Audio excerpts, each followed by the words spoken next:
we're going to look at 3 different types of grounding: physical grounding, emotional grounding, and spiritual grounding. No, you will not be getting sent to your room. It's a different type of grounding.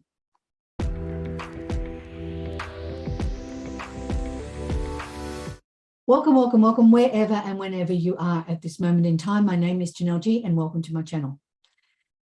If you like what you see here, we'd love a like. If you'd like to subscribe, we'd love you to hit the subscribe button. Today, we're going to have a look at grounding. Let's look at grounding, what it is and how you can do it in everyday life. We're going to look at physical grounding, emotional grounding, and spiritual grounding. The reality is that all 3 of these grounding types are interconnected. You'll not be getting sent to your room. It's a different type of grounding. So let's start with physical grounding. Physical grounding also can be referred to as earthing. It's a connection to Mother Earth, and through nature, we connect to the earth with bare feet, with our arms, with our hands, by touch. Common ways to do this is to simply take off your shoes and walk on the ground. Touch a tree or sit on the ground, lean against a tree. Just make sure that you ask the tree for permission to touch it first. The basic theory behind grounding is that the earth has an excess of negative electrical charge, or free electrons. And as we humans walk across the planet, we actually pick up on those free electrons. And you can do this by being even just outside at the beach, or walking in a stream, or spend some time walking in some water, even puddles. Do you always feel better after a shower? Not only are you clean and it's a lovely feeling, it feels good in itself, but also, the shower has some slight negative charge, the same as the earth. So you pick up on these free electrons in the shower and you end up grounded when you're out of the shower. Ever had some amazing ideas pop through in the shower? I know this happens to me all the time. So that's why when you get into the shower, you have these amazing thoughts, these great ideas, because you are grounding. You are doing some physical grounding. Let's have a look at emotional grounding. Emotional grounding is most important when you need to focus. Take a moment to stop and look around at your surroundings. Now, sometimes you might be feeling anxious. Sometimes you might be feeling like you're actually sparking. And sometimes electrically, when you are emotionally all over the place, your energy can be sparking, like it is in a plasma lamp. You can actually have emotional anxiety, and this can be helped by grounding. The concept behind mindfulness, of actually being present and looking at things and noticing things, that is a way of actually helping you with your emotional grounding. So what you can do is you can feel like you are emotionally floating or emotionally sparking or not, grounded and centered. So to do that, look around at things, look around at everyday things, perhaps a lamp. Look at the lamp, discover what it does. Say, this is a lamp. It lights the room, it turns on, it turns off, the color is, and this is its function. Have a look at different things and have a look at their function or their purpose. So you can even do that by being in the present moment and focusing on what you are doing. What am I doing here? I'm feeling anxious. I'm driving. Let's focus on the driving. I'm making a cup of tea. I'm making lunch. I'm watching people passing by. I'm looking out the window. I'm playing with my pets. I'm doing all sorts of things.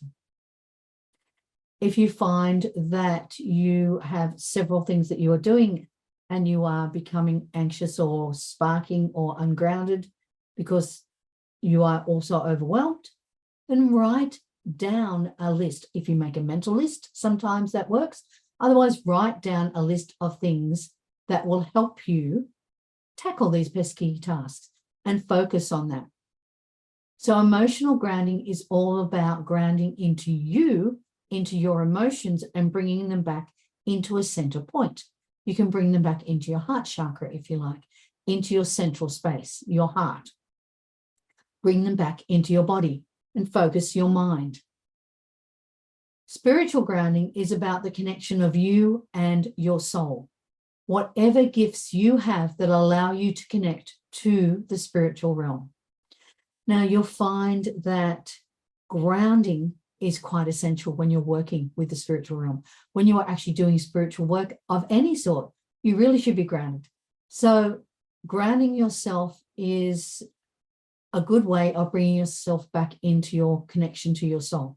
You know, if you're doing meditation, if you're doing spiritual work, if you're a medium, if you're doing anything that where you are actually doing spiritual work, just lighting a white candle and focusing on the energy or the connection that you actually want can be a good start.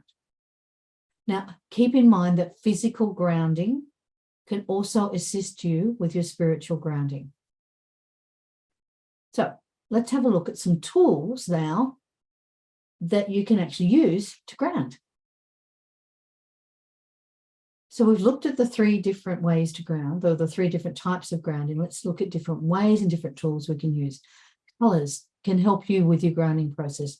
Some people find that wearing certain or specific colors will help them get into that grounded state. Reds, browns, maroons, anything that is perhaps a little bit darker or more like the earth can be good for grounding. Wearing things such as, red socks or brown pants or, a darker shirt, it can help you to actually begin your grounding. You can ground with your chakras. Chakras are covered in a separate online session, and I will talk about those, but in the terms of grounding, we use the first chakra, also called the root or the base chakra, and we ground with this chakra. The first point to notice is that the color of this chakra is red, which is one of the grounding colors that we mentioned earlier. The base chakra is responsible for your energetic connection to the earth and keeping you in balance in a way that it can help you to actually stay grounded, not just become, but stay grounded. You can also ground through your earth star chakra. Now, your earth star chakra is about 12 inches, 30 centimeters below your feet. And you can do this by calling in the divine feminine archangel, Archaea Shekinah. You can ask her to help you ground through your earth star chakra. This chakra is the first chakra in our 12 chakra system. Now, I'm going to do a video on the 12 chakra system, so watch out for that, and we'll actually talk about this in a bit more detail. If you're already familiar with this chakra, then Archaea Shekinah can help activate this energy and fully ground you into the earth. She will help you to feel your light quotient in this chakra. This is a way to actually gain your earth star. It's something that Archaea Shekinah actually talks about. So we'll actually talk about more about that in the upcoming video. Look out for that. You can ground with crystals. There are a number of crystals that are especially good for grounding. There's hematite, which is a crystal often used to help balance the body and your spirit. Black tourmaline, it's another one that can be used to ground and good for protection. There's jasper and black opal. You can carry or move any of these around with you. You can actually sleep with these crystals. Any of the darker or the red crystals are quite good. Obsidian, onyx, tiger's eye, red jasper, they're all great to help you with your grounding. So you can actually also ground with amethyst, and the darker amethyst is a good choice to make.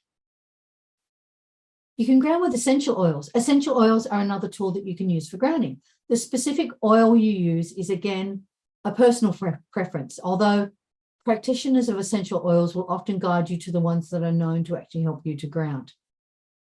You can use single oils, individual oils, such as ginger, to enhance your energy levels, inspires positive thoughts and your feelings. Frankincense helps with the connection of your spiritual side. Now, when I actually do readings, I use frankincense. I pop it on the back of my neck and the roof of my mouth. It helps me to feel grounded and to also feel protected.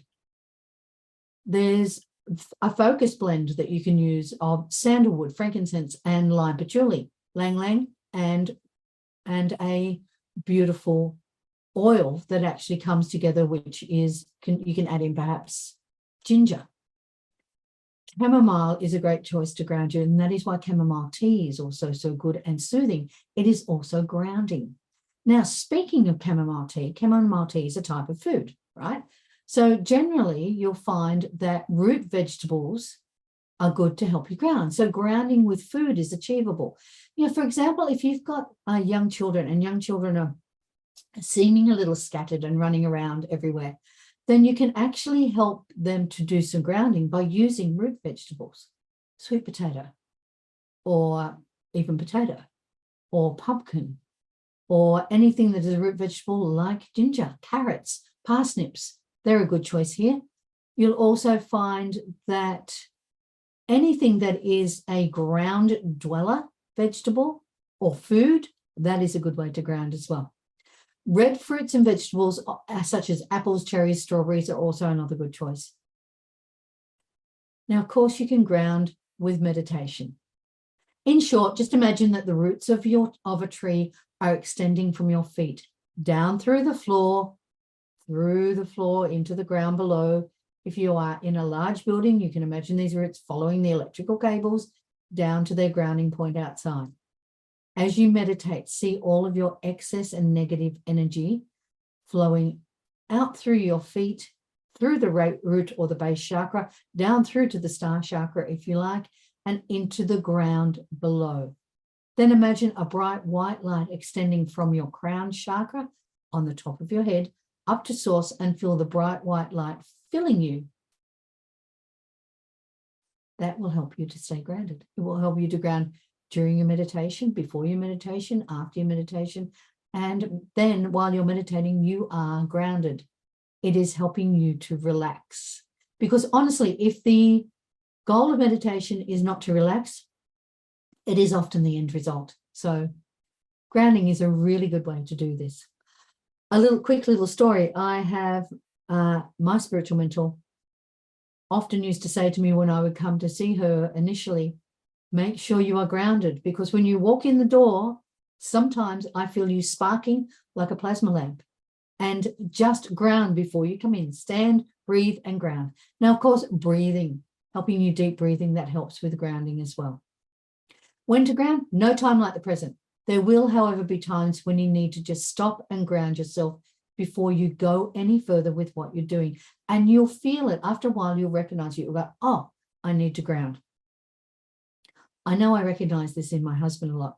When he actually is walking around, sometimes he's doing things and I can see his energy is all over the place.